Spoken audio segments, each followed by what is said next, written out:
नमस्कार, मैं अभिषेक उपाध्याय। आप देख रहे हैं टॉप सीक्रेट। इन दिनों कर्णी सेना की जबरदस्त चर्चा है, लेकिन क्या आपको पता है कि कर्णी सेना के बराबर एक और सेना का नाम इस समय जमकर लिया जा रहा है और इस सेना का नाम है नारायणी सेना। कर्णी सेना आपको जमीन पे दिखाई दे रही है, उसका एक स्ट्रक्चर है, उसका संगठन है, उसके नेता हैं, उसका काडर है। लेकिन जो नारायणी सेना है ये अभी है तो आभासी रूप में, लेकिन एक जो सेंटिमेंट्स होते हैं, जो भावनाएं होती हैं, भावनाओं ने इस नारायणी सेना का संगठन अपने आप तैयार कर दिया है।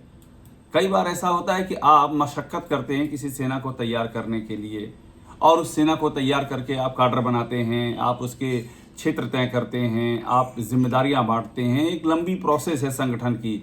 लेकिन कई बार होता है कि परिस्थितियां ऐसी होती हैं कि भावनात्मक रूप से ही लोग जुड़ते जाते हैं और कुछ दिनों के भीतर ही एक सेना जैसा रूप ले लेते हैं। इस समय वही सिचुएशन है कर्णी सेना बनाम नारायणी सेना। आपको मालूम है कि कर्णी सेना राजपूतों की सेना है, क्षत्रियों की सेना है, और नारायणी सेना का नाम इसलिए मैं ले रहा हूं और इसलिए उसकी चर्चा हो रही है इस समय क्योंकि ये भगवान श्री कृष्ण की सेना थी। ये आभीरों की सेना थी। आभीर यानी कि यादव, यादवों की सेना थी। और इस सेना ने महाभारत के युद्ध में जिस शौर्य का परिचय दिया था, आप सोचिए पूरा का पूरा महाभारत का युद्ध समाप्त हो गया और इस सेना जिसकी संख्या थी एक अछौहड़ी, इस सेना का एक भी सिपाही हत नहीं हुआ, एक भी सिपाही को आंच नहीं आई। ये उस तरह की वीर और पराक्रमी सेना नारायणी सेना, जिसका इतिहास में नाम दर्ज है। लेकिन आज हम इसकी चर्चा क्यों कर रहे हैं, और उसकी चर्चा करने की वजह यह है कि जिस तरह से कर्णी सेना से जुड़ी हुई घटनाएं सामने आ रही हैं, उसके पैरेलल इसकी चर्चा शुरू हो गई है। आप सोशल मीडिया देखेंगे तो आपको नारायणी सेना के नाम पर संदेशों की बाढ़ दिखाई देगी। अभी हाल ही में अलीगढ़ में आगरा से जो सांसद हैं समाजवादी पार्टी के रामजी लाल सुमान, जब वो जा रहे थे तो उनकी गाड़ी के आगे टायर फेंके गए।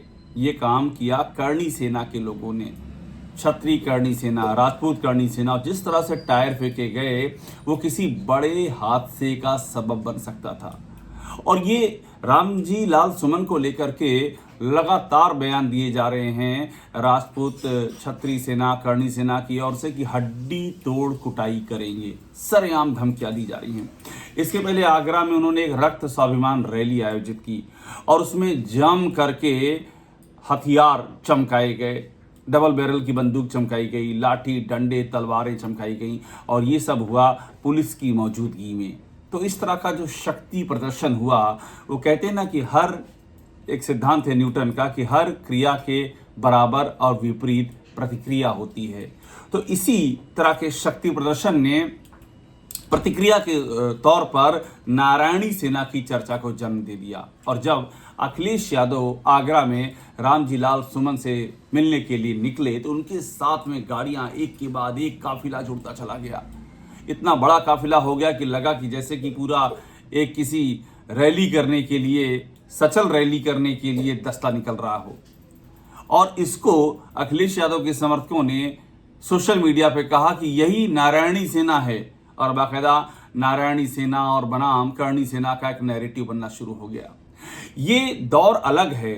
वो दौर अलग था जब ये सेनाएं जमीन पर उतरती थीं और सशस्त्र संघर्ष होते थे। इस दौर में लोकतंत्र है और इस तरह की कोई भी सेना हो उससे जिम्मेदारी उससे यही अपेक्षा की जाती है कि लोकतांत्रिक तरीकों का इस्तेमाल करेगी।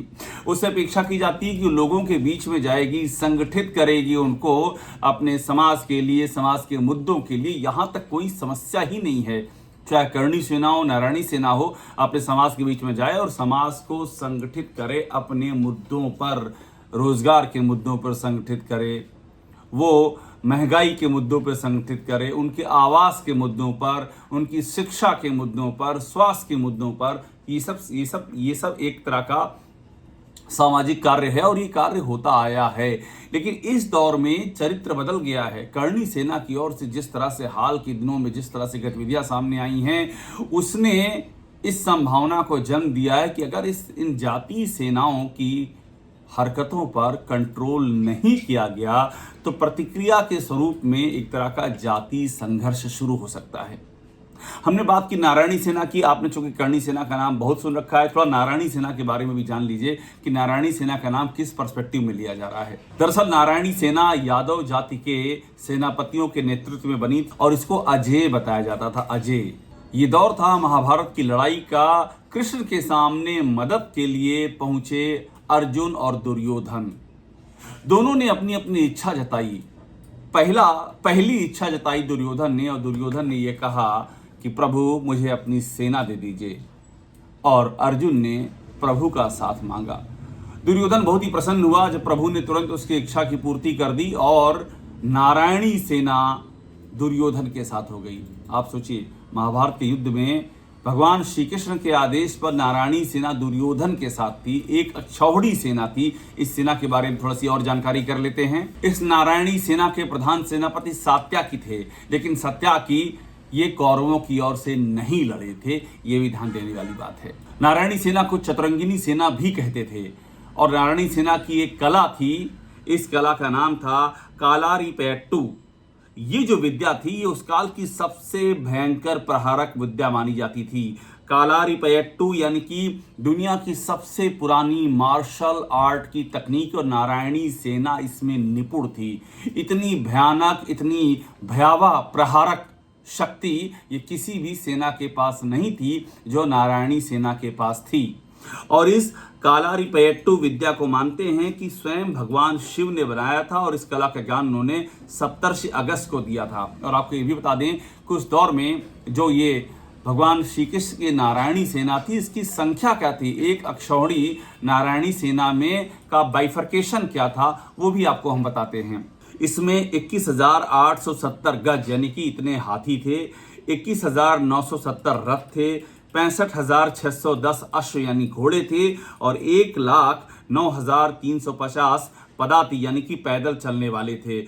कुल 7 अधिरथ थे और 7 महारथी थे। और मैं आपको पहले ही बता चुका हूं कि जब युद्ध समाप्त हुआ तो नारायणी सेना का एक भी सिपाही हत नहीं हुआ, ना कोई अश्व, ना कोई गज, ना कोई पदाति, सब के सब अक्षुण थे, किसी को खरोच तक नहीं आई। ये था नारायणी सेना का शौर्य। तो समय बदल गया है, दौर बदल गया है, अब लोकतंत्र है। लोकतंत्र में पार्टियां आमने सामने हैं, और पार्टियां अगर इस तरह की ये जो जातीय सेनाएं हैं, इन जातीय सेनाओं का समर्थन भी लेना चाहें, उसमें भी कोई समस्या नहीं है। समस्या तब आती है जब ये जातीय समर्थन शस्त्रों पर, हथियारों पर और धमकियों पर आश्रित हो जाता है, वहां दिक्कत खड़ी होती है। तो अभी जिस तरह की बातें सामने आ रही हैं, कर्णी सेना बनाम नारायणी सेना, यहाँ पर सबसे देखने वाली बात यही है, और ये योगी सरकार के लिए बहुत बड़ी चुनौती है, क्योंकि ये कहा जा रहा है कि कर्णी सेना को सत्ता का खुला संरक्षण है। आप सोचिए, आगरा में जो उन्होंने बाकायदा अपनी रैली की, जिसमें कि शस्त्रों का प्रयोग किया गया, खुल करके शस्त्र दिखाए गए, लहराए गए, उसको प्रशासन ने अनुमति दी। प्रशासन बाकायदा पुलिस की मौजूदगी में ये सब कांड वहां पर होते रहे।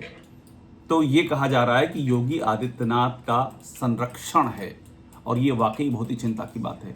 और ऐसे में मैं बार बार इसी बात पर जोर दे रहा हूं कि ये जो कर्णी सेना बनाम नारायणी सेना का नैरेटिव बन रहा है, उम्मीद करना चाहिए ये लोकतंत्र के सिद्धांतों पर बने। कर्णी सेना की ओर से जो तस्वीरें अभी सामने आ रही हैं, वो तस्वीरें वाकई परेशान करने वाली हैं, और जो प्रशासन की संलिप्तता यानी कि पीछे जो प्रशासन के आशीर्वाद की बात सामने आ रही, प्रशासन ने आशीर्वाद दे रखा है कर्णी सेना को, वो और भी ज़्यादा भयावह है, वो और भी ज़्यादा डरावना है। लोकतंत्र में इस तरह के तत्वों का और इस तरह के संरक्षण का कहीं कोई स्थान नहीं होता है। उम्मीद कीजिए कि जो भी जातीय सेनाएं हैं, अगर वो बनती भी हैं, तो वो अपनी जाति विशेष के, शिक्षा के, स्वास्थ्य के, रोजगार के, इस तरह के मुद्दे उठाएं, ना कि शस्त्र लहराती हुई नजर आएं। तो ये था कर्णी सेना बनाम नारायणी सेना का विमर्श। यूपी में 2027 में चुनाव हैं, और हमें देखना होगा इन 2027 के चुनाव के सामने आने तक इस विमर्श की जमीन पर शक्ल क्या होती है।